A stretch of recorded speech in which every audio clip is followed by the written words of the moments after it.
So first, you put your hand over here, and it releases the lever, which releases the gumball, and it rolls down the inclined plane and down the wedge, and then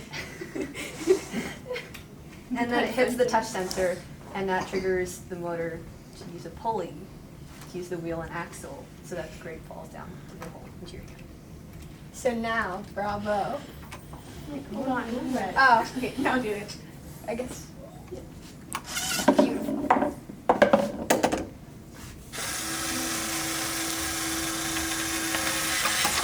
And then, voila, you have a grape which is there the whole time, and you eat it, and you sit.